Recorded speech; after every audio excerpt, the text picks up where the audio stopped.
स्थायी सभापती लताताई सोनार यांच्या अध्यक्षतेखाली स्थायी सभा संपन्न.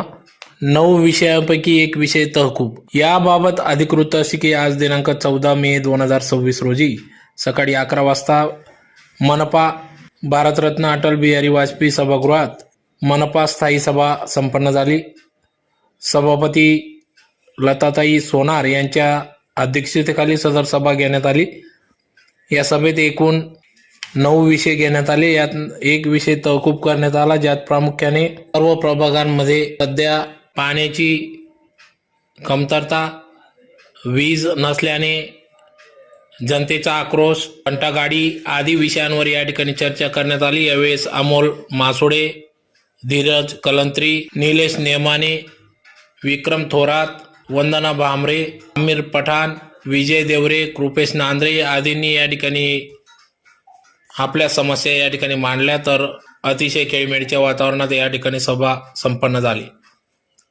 या सभेत कृपेश नांद्रे, विजय देवरे, अमोल मासोडे, निलेश नेमाने, धीरज कलंत्री, विक्रम थोरात, चेतन गवडी, युवराज चौधरी, वंदना भामरे, शीतल वाघ, योगिता कुटे, इरफान अहमद, फजलुर रहमान, आमिर पठाण, हालिमा बानो अन्सारी, शहनाज बी खाटिक सर्व स्थायी समिती सदस्य या ठिकाणी उपस्थित होते.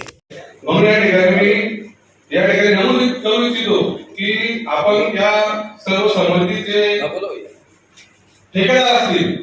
यांनी 2022 मध्ये पहिले दिलं, आता येणार 2023 पासून 2026 म्हणजे तब्बल 3 वर्ष. हा जो विषय आहे, हा विषय तब्बल 3 वर्ष काय मिळत राहिला. हा विषय 3 वर्ष अधिकार येण्यासाठी काय झाली, जो इतका कालावधी लागला, हा विषय 3 वर्ष काढला. एका वेळेस काही कमी झाले का पद्धतीने पैसे द्यायला बसवणे. आणि या ठिकाणी दिले का बदल नाही म्हणजे तुम्ही कोणी सांगू झाली सांगू काय सांगू पण झाली 3 वर्ष सांगायचं उत्तर द्या सर. सर मला मी सांगितलं त्याच्यावर थोडंसं गांभीर्याने विचार करावा. विषय आणि उद्या उठून समजायचं आवडे शब्द काही निघाला तर सर्व ते आपल्या आर्थिक सदस्य आहेत ना, त्यांच्याकडून लिगवर तुम्हाला माहिती. आम्ही एवढे मोठे पैसे वाले नाही, आम्ही सामान्य कुटुंबातील आहोत. त्याचा तुम्ही जरा विचार करावा. याला कारण असं की कार्यकाळ संपल्यानंतर आपलं प्रशासक बसलेलं होतं आणि त्या प्रशासकच्या काळामध्ये सुद्धा या सभा होत होत्या. आणि जेव्हा या सभा होत होत्या तुमच्या स्थायीच्या, त्यावेळेस हा विषय मंजूर व्हायला पाहिजे होता आणि त्यावेळेस तुम्ही हा विषय पटलावर आणून तो क्लिअर करायला पाहिजे होता. आता सार्वजनिक शौचालय ज्या वेळेस आम्ही पदावर होतो त्यावेळेपासून स्वच्छता दुरुस्ती असेल, साफसफाई असेल, जे काय असेल ते त्यावेळेपासून बंद झालेले. रावसाहेब आपल्याला माहिती आहे. इव्हन त्यावेळेपासून मीटर पण काढून दिलेले त्यांनी सिटीवाल्यांनी आणि त्या म्हणजे मीटर काढून दिलेले राहिलं त्यावेळेपासूनचे बंद आहे. स्वच्छता नाही, साफसफाई नाही, तोडफोड नाही, नळा नाही, ज्या मोटर सुद्धा काढून दिलेले आहेत किंवा मोटरी सुद्धा ते अवेलेबल नाही, पाणी अवेलेबल नाही, कुठल्याही गोष्टी अवेलेबल नसताना आपण त्यांना हे बिल कशा संदर्भात दिलं गेलं पाहिजे हा माझा एक प्रश्न आहे. आपण विषय आलेला आहे, आपण मंजूर करावा, परंतु मंजूर करत असताना आपण हे बिल त्यांना का अदा करण्यात यावा. जर त्यांनी कामच केलेलं नाही या पिरियडमध्ये, जो पिरियड इथं नमूद करण्यात आलेला आहे टिप्पणीमध्ये, त्या टिप्पणीमध्ये नमूद करण्यात आलेल्या टाइम पिरियडमध्ये कुठल्याही प्रकारचं संबंधित ठेकेदार संबंधित एजन्सीचं कामच केलेलं नाही, आपण त्यांना कुठल्या आधारावर आपण त्यांना हा पैसा द्यावा असं माझा एक प्रश्न आहे. की हा विषय मंजूर करत असताना म्हणत हो याला थोडस विस्तृत बघा, टिप्पणी पण थोडीशी विस्तृत द्या. यांनी बरोबर काम केलेले का त्याच्याकडे ते मागवा, त्याच्याकडे सगळ्या गोष्टी मागवा की कोणी काही अहवाल मागवा त्यांच्याकडून संबंधितांकडून की तुम्ही हे कामं नेमकी कामं केलेली काय ही कामं मागवा. आणि संबंधित आता काही नगरसेवक आपले मागचे नगरसेवक नाही, परंतु ते बऱ्यापैकी नगरसेवक आहेत, त्यांना जुन्या नगरसेवकांनी सांगते की नेमकं त्यांनी त्याच्या नाही तर प्रभागाकडे स्वतःच्या प्रभागाकडे देखील त्यांना सांगता येणार आहे की नेमकं तिथं काय काम झालेलं.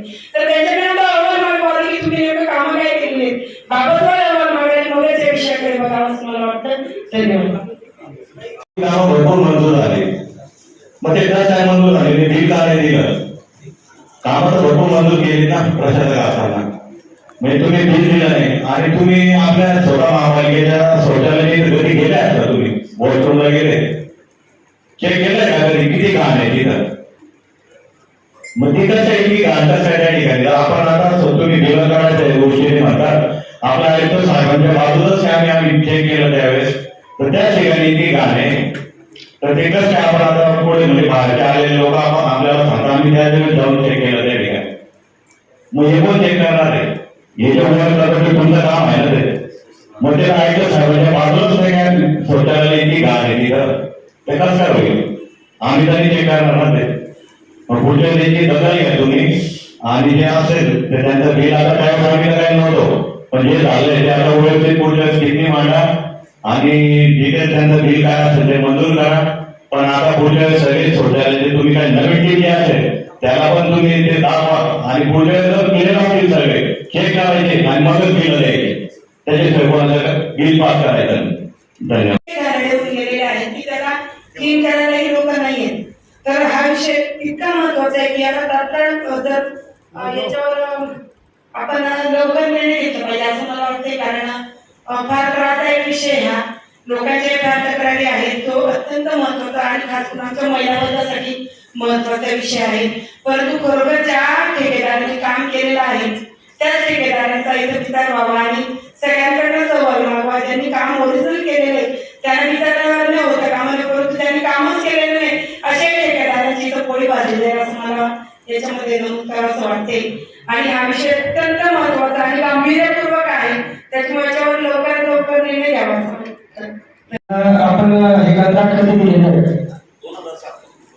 2007 पासून 2023 पर्यंत ते काम करत होते. इतकी वर्ष काम केल्यानंतर त्यांचं फक्त 2.5 महिन्याचं बिल थकलं आणि त्यांनी काम अचानक बंद केलं. त्यापूर्वी काही सूचना वगैरे दिल्या का त्यांना? त्यांच्या आंदोलन त्यांनी आपल्याला काम बंद करण्याच्या सूचना नाही दिल्या, अचानक मग आपल्याला हे कधी कळलं? ज्यांनी काम बंद केलं त्या दिवशी म्हणजे 15 जूनला कळालं. 15 जूनला कळालं त्यांनी काम बंद केलं. त्यांचे पैसे थकीत आहेत.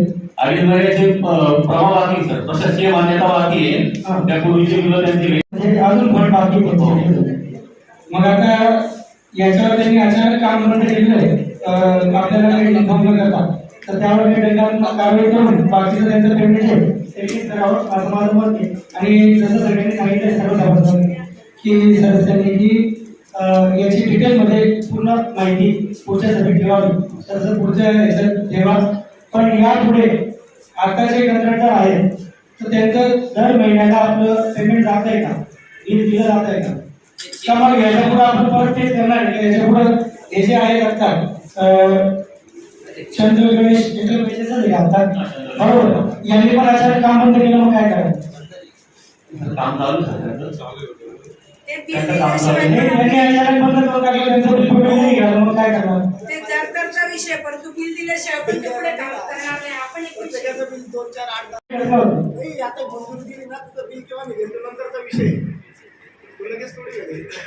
नाही, आणि मग यांनी अचानक काम बंद केलं न सांगता, तर त्याची काहीतरी कारवाई व्हायला पाहिजे. शौचालय बाळापूर असेल, मापाडी असेल, ठेकेदाराचा हा विषय येतो पुढच्या विषयामध्ये घ्या, पुढच्या मिटिंगला. पण त्याला ताकीद करून घ्या की शौचालयाची साफसफाई नेहमीच झाली पाहिजे.